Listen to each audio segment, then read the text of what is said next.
You're lying in bed, almost asleep. The room is quiet. Your phone is away. Your eyes are tired. And then, out of nowhere, your brain shows you something you never asked to see. A sentence you said 5 years ago. A joke that did not land. A moment where everyone went quiet. A face someone made after you spoke. And suddenly your body reacts like it is happening right now. Your chest feels tight. Your face gets warm. Your stomach drops a little. You know it was years ago. You know the other person has probably forgotten it, but your brain has not. It brings the memory back with sharp detail, almost like it saved it for this exact moment. And then you start asking yourself the same question again. Why did I say that? Why was I so awkward? Why can I remember this, but not remember simple things I actually need? The answer is not that you are broken. The answer is that your brain was trying to protect you. But sometimes the brain protects you in ways that hurt. Awkward memories usually come back when life gets quiet. When you are in the shower, when you are trying to sleep, when you are sitting alone, when there is no noise outside, your mind starts making noise inside. At first, it feels like a simple memory. Then it turns into a small trial. You replay the moment. You hear your voice again. You imagine how you looked. You imagine what they thought. Then the memory becomes bigger than the event itself. It stops being, I said something awkward. It becomes, I am awkward. It stops being, that moment was uncomfortable. It becomes, something is wrong with me. This is where the pain really starts. Because the brain does not only remember what happened, it also remembers what it believed that moment meant. And if the meaning was shame, the memory becomes sticky. Shame is powerful because it is social. It is not only about making a mistake. It is about feeling exposed in front of other people. Your brain cares deeply about that. Humans are wired to care about belonging. A long time ago, being accepted by the group was not just nice. It was survival. If the group rejected you, you were less safe. So your brain learned to watch for signs of social danger. A strange look, a cold reply, a long silence, a laugh that felt wrong. Even now, your brain can treat these small moments like warnings. It says, remember this. Do not let it happen again. That is why an awkward moment can feel so much bigger than it should. Your brain is not saving the memory because the moment was important to everyone. It is saving it because the moment felt important to you. There is a common pattern in psychology called the spotlight effect. It means you often feel like people notice you more than they really do. You remember your awkward sentence because you were inside your own fear, but the other person was inside their own life. They had their own worries, their own memories, their own problems. They may have forgotten the moment minutes later, but your brain kept it because your body felt threatened. This is why logic does not always help. You can tell yourself, nobody remembers, but your body still reacts. That is because the memory was not stored as plain information. It was stored with emotion. Your brain has different systems working together. One part helps you remember the story. Another part notices danger. Another part tries to explain what it all means. When an awkward moment feels painful, the danger system can tag it as important. Then later, when something reminds you of it, the memory comes back fast. It may be a similar room, a similar person, a similar tone of voice, or just silence. Your brain opens the old file and says, we need to review this. Think of your mind like a security camera. Most of the day, it records normal footage and deletes it. But when something feels unsafe, it saves the clip. It marks it. It keeps it ready. That awkward memory is like an old saved clip. The problem is, your brain does not always know the clip is old. It plays it like it still matters today. Then a loop begins. First, something triggers the memory.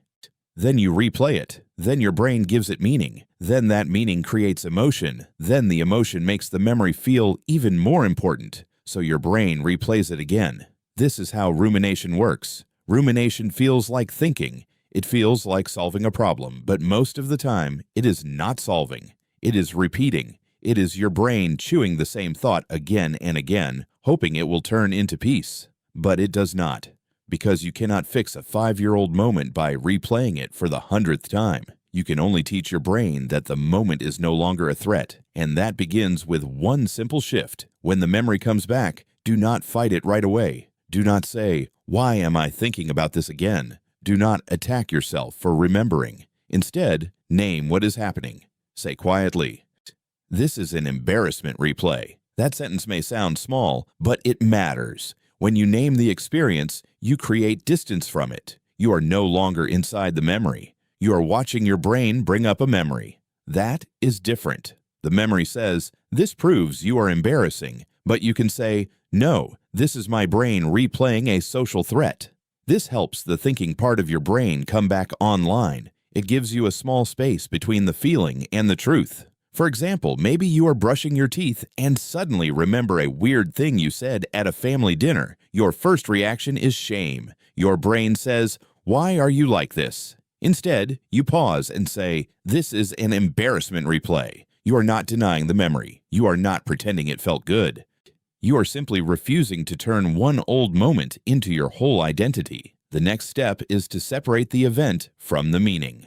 Ask yourself, what actually happened? Then ask, what meaning did my brain attach to it? These are not the same thing. The event might be, I made a joke and nobody laughed. The meaning might be, everyone thinks I am stupid. The event might be, I answered a question badly. The meaning might be, I should never speak in front of people. Your brain often mixes facts with fear. It takes a moment and turns it into a label, but you are not a label. You are a person who had a human moment. A cleaner version might be, I said something awkward because I was nervous. That is still honest, but it is not cruel, and honesty without cruelty is important. Because the goal is not to lie to yourself. The goal is to stop hurting yourself with meanings that are too extreme. Another thing you can do is update the memory. Your brain saved the moment from who you were back then, but you are not exactly that same person now. You have lived more, you have learned more, you have survived more. So ask, what do I know now that I did not know then? Maybe now you know that people think about themselves more than they think about your mistakes. Maybe now you know that awkward moments are normal. Maybe now you know that one bad sentence does not define a whole personality. This works because memory is not like a stone. It is more like soft clay. Every time you remember something, your brain can slightly change the way it is stored. You are not deleting the past. You are adding new information to it. For example, maybe you once gave a bad answer in class. At the time, it felt like everyone noticed. Now you can look back and see that most students were probably worried about their own answers. Some may not have cared at all. Some may not even remember being there. Your brain froze the moment in shame. You are helping it thaw. But before you try to think clearly, calm your body first. This matters more than people realize. When the body feels unsafe, the mind becomes less flexible. Your brain starts looking for danger. It becomes harder to think in a balanced way. So when the memory hits, do something simple. Relax your jaw. Drop your shoulders. Take one slow breath. Feel your feet on the floor. Tell your body, this is not happening now. That sentence is important because your body may be reacting to the memory like it is present. You are reminding it that the danger is not here. For example, you remember an awkward message you sent years ago. Your chest tightens. Your mind wants to search for proof that everyone judged you. Before you follow that thought, breathe. Let your body settle. Then think.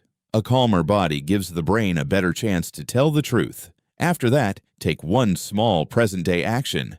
Not a huge action, not something scary just to prove a point. Just one small thing that teaches your brain awkwardness is survivable. Speak once in a conversation. Ask a simple question. Send the message. Let your sentence be imperfect. This works because avoidance keeps fear alive. When you avoid speaking because you fear being awkward, your brain learns, good thing we stayed safe. But when you speak and survive the discomfort, your brain learns something new. It learns, I can be seen and still be okay. That is how the old loop gets weaker, not by forcing yourself to become fearless, but by giving your brain new evidence, small evidence, repeated evidence, real evidence, because confidence is not built by thinking perfect thoughts. It is built when your brain sees you survive imperfect moments. The real goal is not to become someone who never feels awkward. That person does not exist. The goal is to become someone who can feel awkward without turning against yourself. That is the deeper change. Your brain may still bring up old memories sometimes. A strange sentence, a weird pause, a moment where you wish you had acted differently. But now you can see it more clearly. It is not a monster. It is an old alarm holding an old clip. The alarm says, Review this so we never get hurt again. And you can answer, I understand why you saved it, but we are safe enough now. That is not fake positivity. That is emotional maturity. You are not pretending the moment was perfect. You are simply refusing to make it your whole identity. You were trying to connect. You were trying to belong. You were trying to be liked, understood, or accepted, and maybe it came out awkward. That does not make you broken. It makes you human. The brain keeps showing you what it thinks is unfinished, and sometimes what finishes the memory is not a perfect explanation. It is a softer response. So the next time that old moment appears in your mind, you do not have to fight it. You can notice it, name it, breathe, separate what happened from what it meant, and return to the present. Because the moment you keep replaying is not asking you to hate yourself.